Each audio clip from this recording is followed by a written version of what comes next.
हमारे बिहार में आप सबका स्वागत है। हेलो।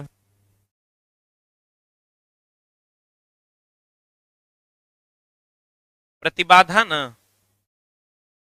पिछला क्लास किनका किनका छूटा हुआ है? Very good. प्रतिबाधा, इस क्लास में अगला क्लास है क्या? इस क्लास में नेक्स्ट क्लास है क्या? 5 से 6 खाली है ना?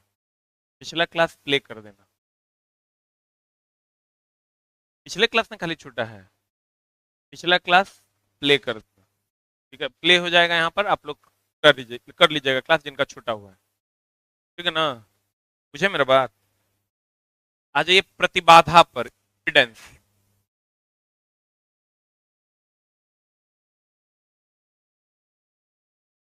प्रतिबाधा, इम्पीडेंस। ठीक है, ये क्या होता है सर? अगर खाली रेजिस्टेंस होगा, क्या होगा? खाली अगर रेजिस्टेंस होगा,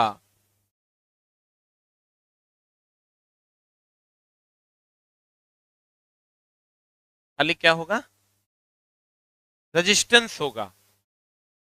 इसके विरोध को, इस परिपथ में जो विरोध होगा, इसको आर से डिनोट करते हैं। इसको प्रतिरोध कहते हैं। क्या कहते हैं? अगर इंडक्टर होगा, ये सिंबल एसी का है कि डीसी का? चला, अगर ऐसा होगा तो एसी, और अगर ऐसा होगा ऐसा, अगर ऐसा होगा तो डीसी। Is that clear? ये एसी है और ये डीसी। मेरे बच्चों, अब जो यहां विरोध होगा ना, इसको तो प्रतिरोध कहते हैं ना? क्या कहते हैं? अब जो यहां विरोध होगा, यहां का जो विरोध होगा, इसको हम एक्सेल से डिनोट करते हैं, क्योंकि हम पिछले क्लास में पढ़ाए थे आपको। और इस एक्सेल को कहते हैं प्रेरणी प्रतिघात। क्या कहते हैं इसको? प्रेरणी प्रतिघात, इंडक्टिव रिएक्टेंस। क्या कहते हैं इसको? और अगर कैपेसिटर होगा, क्या होगा? कैपेसिटर होगा।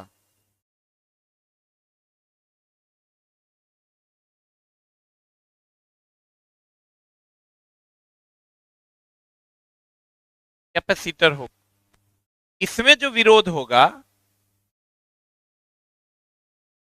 तो कहते हैं एक्सी। इसको कहते हैं संधारित्र प्रतिघात, कैपेसिटिव रिएक्टेंस। संधारित्र प्रतिघात,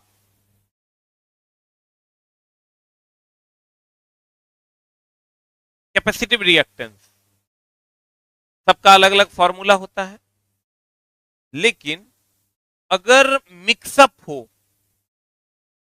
मिक्सअप मतलब ऐसा हो, रेजिस्टेंस भी हो, इंडक्टर भी हो,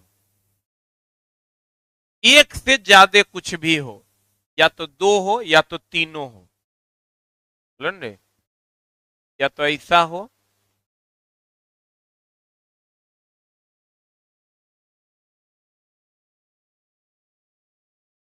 या तो ऐसा हो,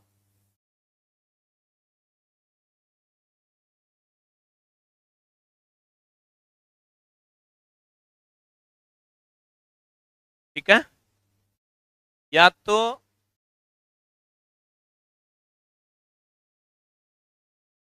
है ना, कैसे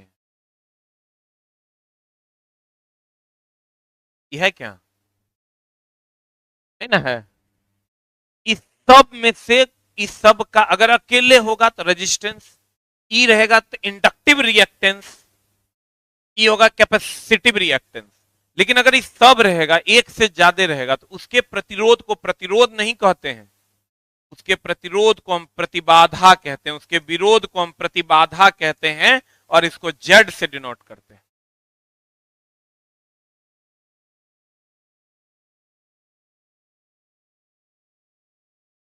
अगर एक से अधिक होगा तो उसको हम प्रतिबाधा कहते हैं, जिसको हम किससे डिनोट करते हैं? जेड। किससे डिनोट करते हैं? जेड से डिनोट करते हैं। अकेले रहेगा, अकेले अगर रेजिस्टेंस रहेगा तो इसके विरोध को आर से, अगर इंडक्टर रहेगा तो एक्सएल से, अगर कैपेसिटर रहेगा तो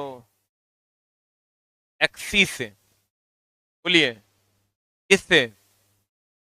एक्सी से। Any doubt? और एक से अधिक रहेगा तो उसको हम प्रतिबाधा कहते हैं, उस विरोध को, जिसको हम जेड से डिनोट करते हैं। बोलिए,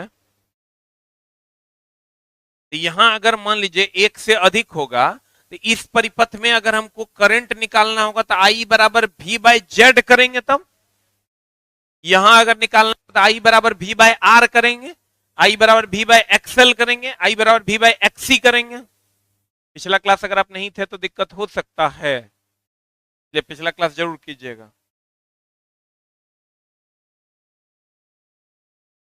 इसका मतलब हम ये कह सकती है, इसका मतलब जान हमर ये हम कह सकते हैं कि किसी एसी परिपथ के, यही ना परिपथ है, किसी एसी परिपथ के संपूर्ण प्रतिरोध को, विरोध को प्रतिबाधा कहते हैं। बोलेंगे, संपूर्ण विरोध को या प्रतिरोध को की कहते हैं? प्रतिबाधा कहते हैं। किसी एसी परिपथ में विद्युत धारा प्रवाह के लिए विद्यमान कुल अवरोध को इंपीडेंस, इसी को इंपीडेंस इंग्लिश में कहते हैं इंपीडेंस, और हिंदी में कहते हैं प्रतिबाधा। ठीक है, अब देखो इसका प्रतीक क्या है? जेड, और मात्रक क्या है? ओम। मात्रक तो जितना भी प्रतिरोध, प्रतिघात, कैपेसिटिव रिएक्टेंस, इंडक्टिव रिएक्टेंस, सबका प्रतिरोध कितना? ओम। सबका यूनिट कितना? ओम। बोलो, impedance triangle, impedance resistance reactance से बनता है। एक होता है इंपीडेंस ट्रायंगल, इस पर हम लोग चर्चा करेंगे। आप पाइथागोरस पढ़े हैं क्या? हम बताएंगे आगे कि ये कैसे, ये जो ये लाइन लिखा हुआ है इसका मामला क्या है। अब कहता श्रेणी आरएल परिपथ, चला आरएल परिपथ मतलब आर होगा और एल होगा। आरएल परिपथ में क्या होगा? आर होगा और एल होगा। इसका जो प्रतिरोध होगा ना, चला ये जो यहां हम लोग देख रहे थे, इसको हम कह सकते हैं आरएल परिपथ। इसका प्रतिरोध होता है, यानी प्रतिरोध को प्रतिबाधा ना कहते हैं, इज इक्वल टू होता है under root of R square plus X L square. ये आर है और ये एक्सएल है।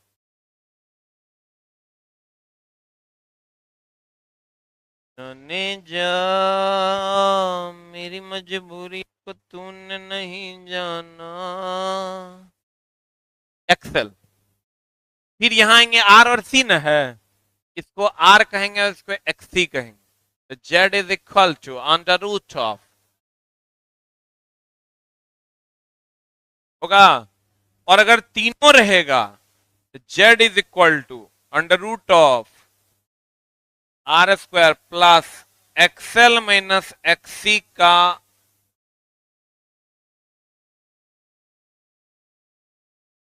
ये जनाब। इसको हम लोग क्या करते हैं, थोड़ा सा और अगर इसको हम तोड़ते हैं, इसको तोड़ के हम ऐसे भी लिख सकते हैं कि R Z is equal to under root of R square plus X L square minus X C square, ऐसे भी लिखते हैं। क्योंकि 2xl एक्सी भी ना एक टर्म आएगा। इस पर हम लोग माइनस प्लस पर भी चर्चा कर लेंगे कैसे कैसे करना है। तो पहले समझिए आरएल परिपथ, आरएल परिपथ का जो प्रतिबाधा होगा वो under root of R square plus X L square हो जाएगा। हो बोलिए, आई इज इक्वल टू हो सकता है अंडर रूट भी या बट जेड, जेड के जगह यही ना आएगा, जेड भी आई बराबर भी बटा आर ना होता है। आर प्रतिरोध है तो इसका प्रतिरोध तो जेड न है। कंप्लीट मैथमेटिक्स सही चैप्टर, कंप्लीट मैथ है, ठीक है। आज जो लोग नहीं पढ़े हैं तो आप कहिएगा तो कल हम जो है, आप थोड़ा और 1 घंटा और कल फिर भी रुक जाइएगा तो कल भी शुरू से एक बार चला देंगे। 3 गो क्लास होगा, आज शुरू से कर लीजिए, पहला क्लास से कर लीजिए, फिर कल दूसरा क्लास कर लीजिएगा, फिर परसों तीसरा क्लास कर लीजिएगा। तीनों पहले का हो जाएगा तो थोड़ा रिवीजन हो जाएगा। जिनको करना होगा, जिनको नहीं करना होगा आप जा भी सकते हैं। बोलिए, पहला दूसरा एंड तीसरा, ठीक है। थोड़ा सा फास्ट करके चला देंगे तो एक दिन में 2 गो हो जाएगा। अभी 1 घंटा बैठिएगा ना तो पूरे हो जाएगा, कहिएगा तो हम व्यवस्था करवा देते हैं। जो लोग पढ़ेगा वो पढ़ लेगा।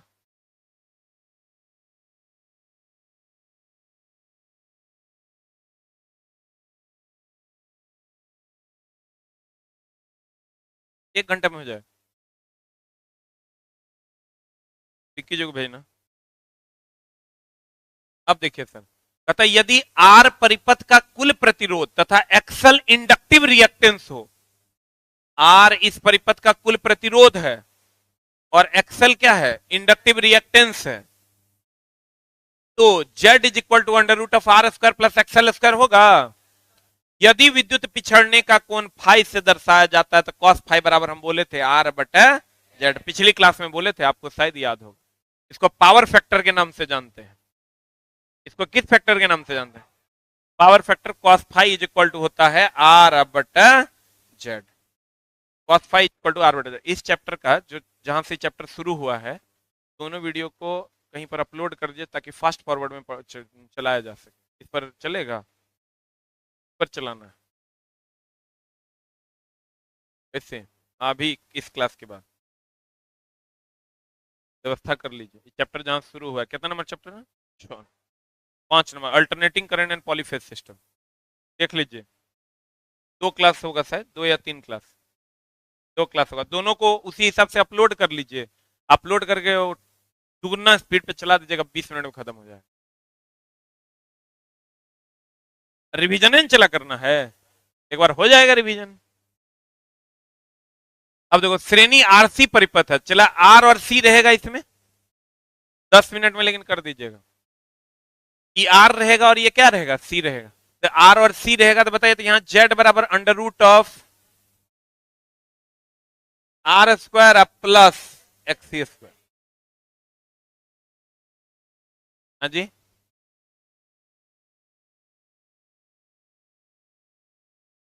इनका कहना है कि जेड को ऐसे गाय करते हैं, इसका मतलब हुआ छोटकी जेड, ऐसे लिखोगे तो बड़की जेड। अच्छा, कोई बात नहीं, बिहार बोर्ड से न है, एक्स वाई जेड के कहीं पते नहीं है 10वां तक, 10वां तक इंग्लिश में फेल, इट्स ओके, कोई बात नहीं, आप आगे जाइए, यही ना होता है।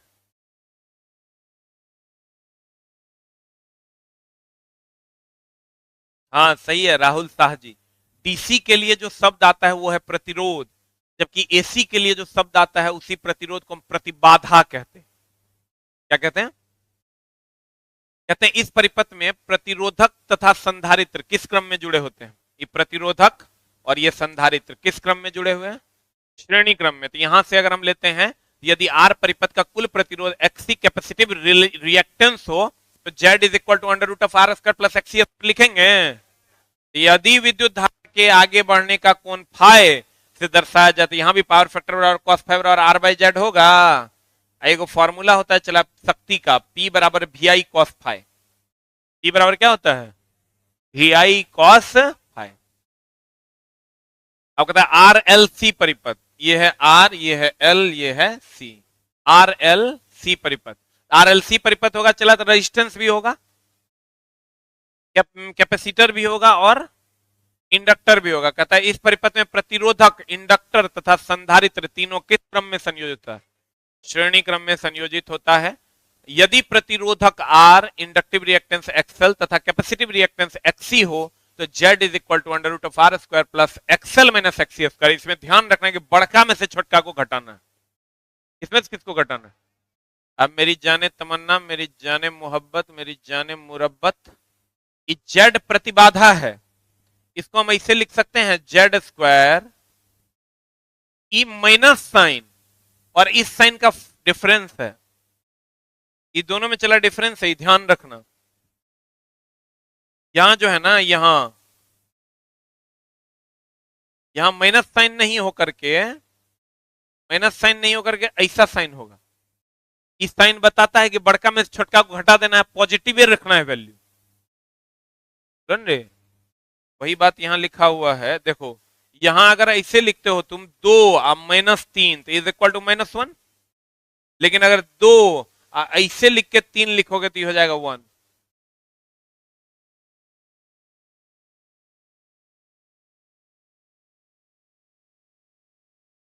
हाँ, दर्शाता इज ऑलवेज पॉजिटिव।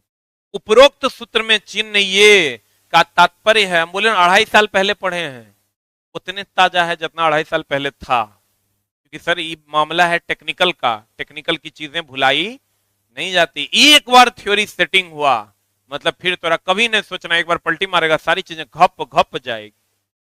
कहते हैं, अच्छा चला हम बहुत दिन पहले ही पढ़े होंगे, दिमाग में मेरा सेट है 3 साल पहले, हमको लगता है 2019 की बात है, 2019 के बाद तो गैप इन रह गया, 2 बार 3 बार पढ़ा है, अपने दिमाग में एडजस्ट हो जाता है कि ये जो साइन है इसमें बड़का में से किसको घटाना है, छोटका को। उपरोक्त सूत्र से इस चिन्ह का तात्पर्य है अंतर, अर्थात बड़ी संख्या में से छोटी संख्या को घटाकर क्या प्राप्त करना है, अंतर। यदि धारा और वोल्टेज का फेज अंतर फाई हो और पावर फैक्टर बराबर cos फाई बराबर आर बाई जेड होगा, ये फिक्स फॉर्मूला है, और P बराबर होता है वी आई कॉस फाई, जहां P पावर है, V वोल्टेज, I करंट है, cos फाई पावर फैक्टर है, cos फाई पावर फैक्टर है। अब पावर फैक्टर क्या होता है, यो ना बात है। ये पावर फैक्टर हम लोग आगे पढ़ेंगे। पावर फैक्टर किसी भी मशीन का पावर फैक्टर अगर बढ़िया है तो समझ लो मशीन बढ़िया है, अगर पावर फैक्टर खराब है तो समझ लो मशीन खराब। पावर फैक्टर शक्ति गुणांक, हमको हर वर्ड का हिंदी आता है, शक्ति गुणांक, पावर मतलब शक्ति और फैक्टर मतलब गुणांक, ठीक है। अनुनाद, अब अगर आरएलसी सर्किट में, कौन सर्किट में चला,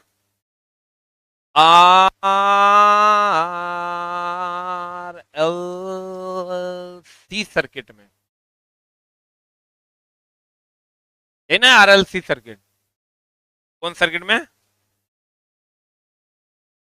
आरएलसी सर्किट में अगर ये आर है, ये एल है और ये सी है, इसका जो रेजिस्टेंस होगा वो एक्सएल होगा, इसका जो रेजिस्टेंस होगा वो एक्सी होगा। तो यहां जो प्रतिबाधा होगा जेड बराबर वो हो जाएगा under root of R square plus X L square X C square होगा। अच्छा, ये कहता है अनुनाद के केस में, रेजोनेंस के केस में एक्सएल जो होता है वो एक्सी के बराबर हो जाता है। कौन केस में, रेजोनेंस के केस में एक्सएल एक्सी के बराबर हो जाता है। इनका सर पहला ही क्लास होगा, थोड़ा सा धैर्य रखेंगे, अगले चैप्टर से बुझाएगा। अगर यहां z इज इक्वल टू हम लेते हैं तो under root of R square और एक्सएल बराबर होगा एक्सी के, जीरो ना हो जाएगा रे, ये दोनों अगर बराबर हो जाएगा, 2 - 2 कितना, 0, ये हो जाएगा 0, z इज इक्वल टू हो जाएगा आर, होगा। तो हम कहते हैं कि अगर अनुनाद के केस में जब एक्सएल बराबर एक्सी होगा तो ये अनुनाद का कंडीशन होगा, उस कंडीशन में प्रतिबाधा प्रतिरोध के बराबर होता, ठीक है, कहते हैं। अच्छा चला, ये आरएलसी सर्किट में होगा कि केवल आरएल या आरसी या एलसी या आरएलसी में होगा, तीनों रहेगा तब ना ये दोनों फैक्टर रहेगा। हाँ, काहे बराबर होता है, कि अनुनाद का जिसमें विद्युत धारा का मान उच्च हो जाता है। आप कहिएगा कैसे, तो देखिए ये भी सही क्वेश्चन है। साइंस में चला हर बात का जवाब होता है, अगर हमको नॉलेज कम है तभी हम कहेंगे कि सब ऐसे होता है। नॉलेज अगर है सही मायने में, कुछ चीजें हैं जो प्रैक्टिकली फिक्स हैं, यहाँ ये बातें फिक्स है, नहीं तो साइंस में हर चीज का जवाब है। अनुनाद वो कंडीशन है जब ये वाला टर्म 0 हो जाता है, इसका मतलब प्रतिरोध का मान ई टर्म नहीं रहता है, अर्थात प्रतिरोध का मान कम होता है कि ज्यादा होता है, कम ना होता है रे, ई वाला टर्म 0 हो जाता है, तो प्रतिरोध का मान केवल आर के बराबर होता है, अर्थात प्रतिरोध कम होता है। प्रतिरोध कम होगा तो धारा का मान ज्यादा हो जाएगा। तो जब ये दोनों काम करना बंद कर देगा, काम नहीं करेगा, तब हम कहेंगे धारा का मान उच्च हो जाएगा। धारा का मान उच्च हो जाएगा तब सर्किट गर्मा जाएगा, और गर्मा के धीरे धीरे जब कैपेसिटर तुम्हारा चार्ज स्टोर करना बंद कर देता है, धीरे धीरे धीरे देखना, नया नया एम्पलीफायर लाओगे गर्म नहीं होगा, धीरे धीरे धीरे वो 1 घंटा चलेगा, गर्म आ जाएगा।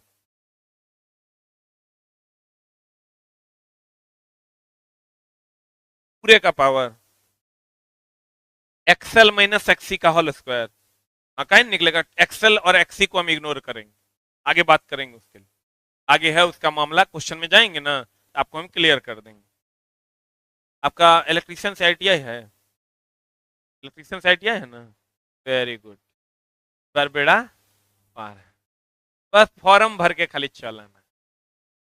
हाँ, 3 नंबर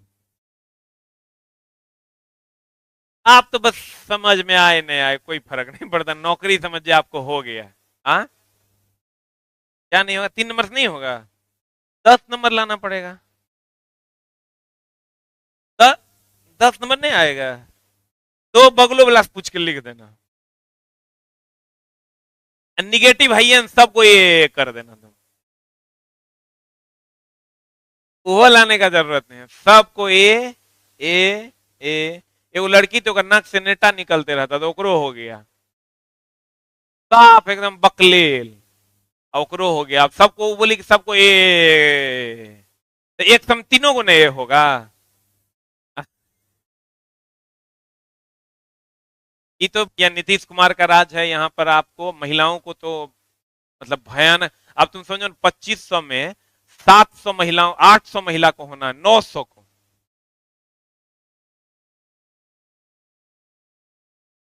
अरे मजाक लग रहा है।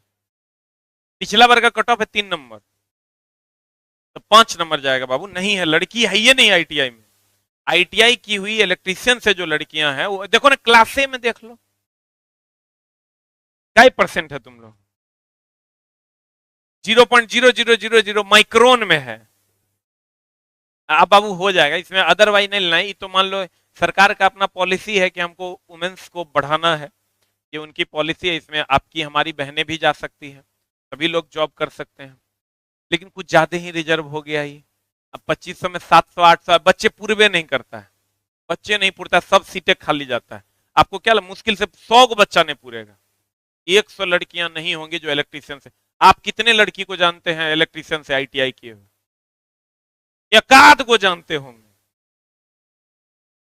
500 लड़का था जिसमें एक भी लड़की नहीं।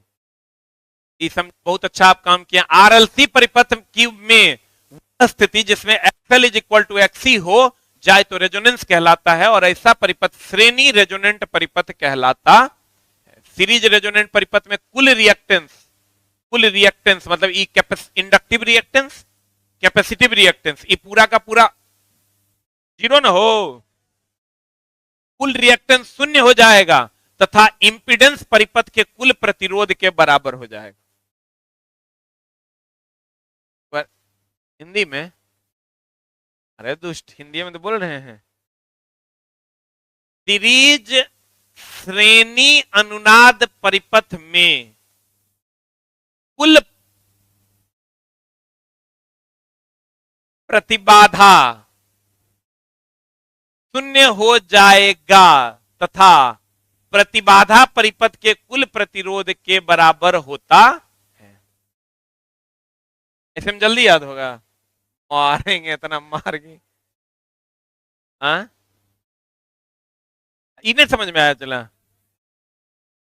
ई अभी हो गया X L is equal to X C, हमारा पहला क्लास है ना, इसलिए दिक्कत हो रहा है।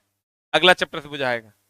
जेड बराबर हो जाएगा आर। आज जब शुरू से पढ़ेगी ना तो थोड़ा इंग्लिश से समझ में आएगा, हिंदी नहीं बुझाएगा। Z is equal to R हो जाएगा, चला, क्योंकि जेड बराबर आर स्क्वायर, और ई तो जीरो हो जाएगा क्योंकि दोनों बराबर है, तो 2 - 2 इज इक्वल टू 0।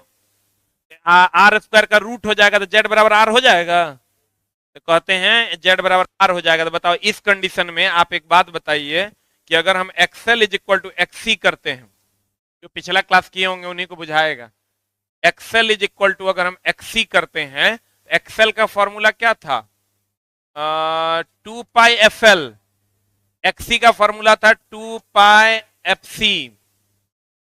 कोई भी चैप्टर शुरू से कीजिएगा, क्लास नहीं छोड़िएगा, तभी इलेक्ट्रिशियन में समझ में आएगा। फिटर में जब जहां से शुरू कर दीजिए, कोई दिक्कत नहीं, जहां से शुरू कर दीजिए इंजन चालू होवे करेगा, कहीं कोई दिक्कत नहीं है। पीछे से शुरू कीजिएगा, रिंच कसने लगी है। लेकिन यहां अगर मामला गड़बड़ा है तो गड़बड़ा जाएगा। यहां से फ्रीक्वेंसी का मान कितना हो जाएगा बता मेरी जान? इसको हम लिख सकते हैं एफ स्क्वायर, ई एफ को इस साइड लाएंगे, F square is equal to 1/4 square, बोलो रे। ई एफ उस साइड जाएगा एफ स्क्वायर, इस साइड आएगा 1/4 स्क्वायर, इधर आ जाएगा तो 1/LC हो जाएगा। ई एफ को रूट हटा, स्क्वायर हटाएंगे तो ये हो जाएगा 1/2 पाई, 1/√LC, बोलो रे। देखो वही किया हुआ है। एक्सएल इज इक्वल टू, अगर एक्सी होगा तो 2πfrl, आर बोले तो रेजोनेंस फ्रीक्वेंसी, आर बोले तो अब बराबर 1/2πfrc is equal to F R is equal to 1/2π√LC होगा, बोलो रे। यहां से सवाल पूछे जाते हैं। अब है एपरेंट पावर, यही ना, एपरेंट पावर। चला, हाँ जी,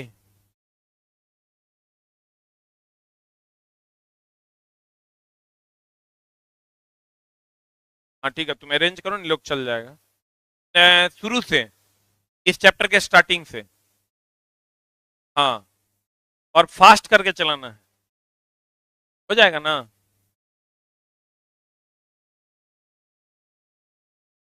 अब देखिए sir, X L is equal to, अगर हम एक्सी लेते हैं तो इसी कंडीशन से हमारा फ्रीक्वेंसी आ जाता है 1/2π √ क्या, LC। ई फॉर्मूला महा VVI, M VVI मार लो इसको, यहां से क्वेश्चन पूछेगा। अब आते हैं सर हम किस टॉपिक पे? द टॉपिक इज आभासी शक्ति। कौन शक्ति चला? आभासी शक्ति। देखें तो बाबू, आभासी शक्ति यही ना है, एक है आभासी शक्ति, एक है वास्तविक शक्ति।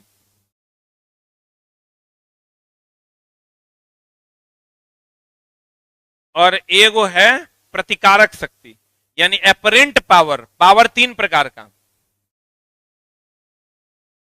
शक्ति जो होता है चला, ये कितने प्रकार का? तीन प्रकार। एक होता है आभासी शक्ति, दूसरा वास्तविक शक्ति, तीसरा प्रतिकारक शक्ति।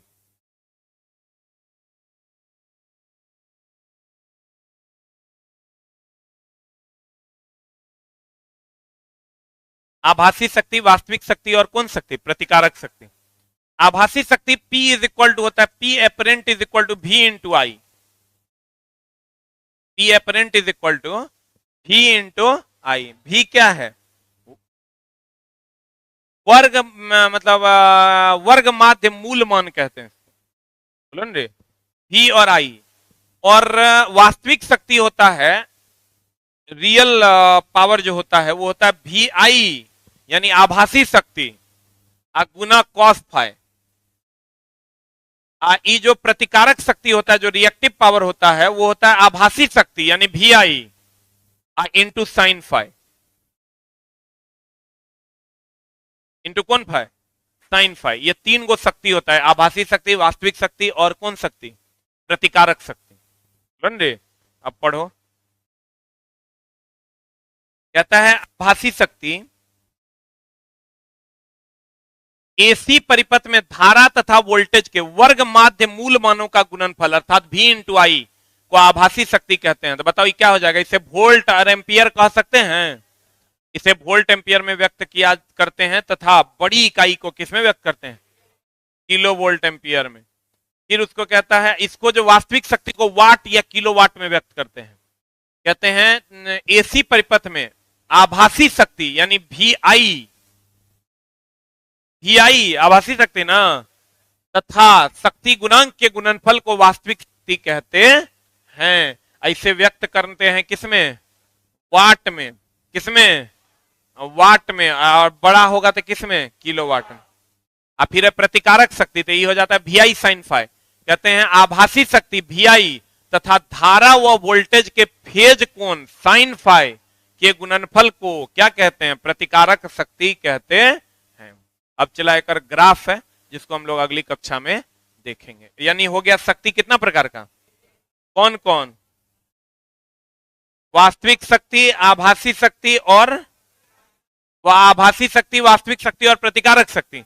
आभासी शक्ति हो गया VI, वास्तविक शक्ति हो गया VI cos phi और प्रतिकारक शक्ति हो गया VI sin phi। ठीक है, और XL is equal to XC हो जाएगा, तो क्या हो जाएगा? ई सर आपका रेजोनेंट फ्रीक्वेंसी हो गया। XL is equal to XC हो जाएगा तो रेजोनेंस कहलाएगा। बोलो रे। और अगर तीनों में होगा, 3 होगा या 1 से अधिक होगा तो उसको प्रतिरोध कहेंगे, प्रतिबाधा कहेंगे। और रेजोनेंस के केस में इंडक्टेंस, इंडक्टिव प्रतिरोध जो होता है वो 0 होगा कि नहीं होगा? इस केस में प्रतिरोध का मान Z बराबर R के बराबर होगा। बोलो रे। अब यहां से आप लोग सर पहले